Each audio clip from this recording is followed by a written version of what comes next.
Hi guys, welcome back to my YouTube channel. Please watch the full video, hit that like button and do not forget to subscribe my YouTube channel. Let's get started.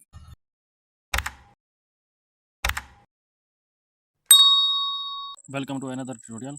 First of all, like and subscribe to my channel. And then are going to start the video. Open the pixel app, select the import button, select a picture of woman, adjust the picture, remove the background, select the orange color, enable button down, adjust the picture, and then select the import button. Go to the gallery, select another picture, adjust the picture, remove the background, select the orange color, enable button down, adjust the picture, change the color of background, adjust the color,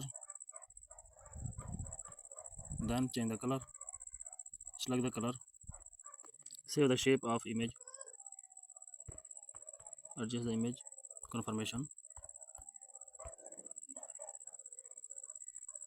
copy the image, select the copy option. Please like the video and subscribe the channel.